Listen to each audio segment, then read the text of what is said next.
Hello guys, welcome to Resource Technical.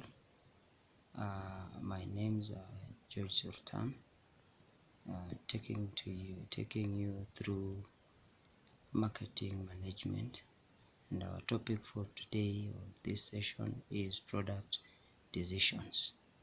The objectives of the topic is, by the end of this lesson you should be able to define a product, to explain the different classifications of products, to understand the level of a product, to explain what we mean by a product life cycle, and to understand how a new product is developed through its process of development. So to begin us with, we will start with the definition of a product.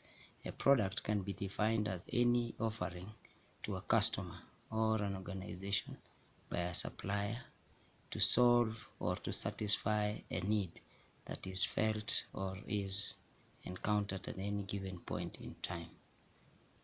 It can also be seen as a form of offering which can be either tangible or intangible. Those tangible products, we refer to them as physical products, and intangible we refer to as a service. Classification of products is that products can be generally classified into two, whereby we are looking at organizational products, and again we look at consumer products. When we're looking at these products, we are looking in the sense that they can also be looked at as durable and non-durable goods. Organizational products can be seen as raw materials which are used to manufacture or process final goods. They can also be looked at as capital goods. These are goods that facilitate organizational activities. Other examples are parts and components which are used to maintain capital equipments within the organization. We can also see general supplies which are used for the day-to-day running of activities in a company. Just to take us off, let's see if we can be able to give examples of organizational products. We mentioned that we had raw materials, and a good example of raw materials are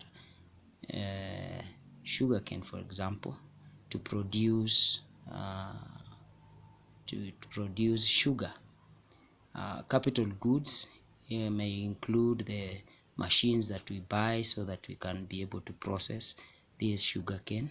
Parts and components are those spare parts that we use or we buy in order to repair and maintain the capital goods that we are buying.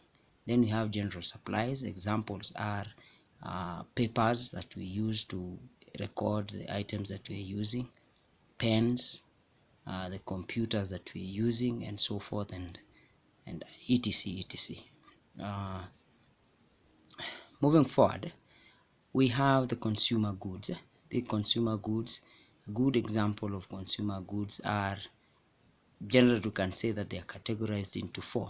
The first example are convenient goods. These convenient goods are those types of goods where we buy at our convenience when we actually need them. Another example of consumer goods, we have specialty goods, which include luxury items which we take time to buy. Good examples are luxury watches, designer clothes, and so forth and so on. Another type of consumer goods, we have shopping goods. These include those items which we buy without so much selection or going through so much processes to buy. Good examples are men's suits, chiffon materials, and the likes.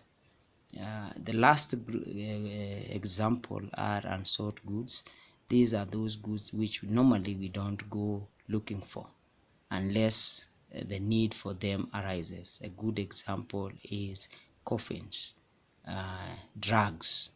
Those are examples of the different types of consumer goods.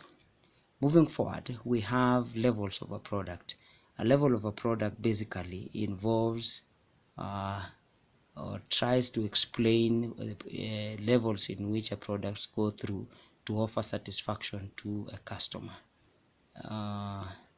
These levels can be seen in different contexts.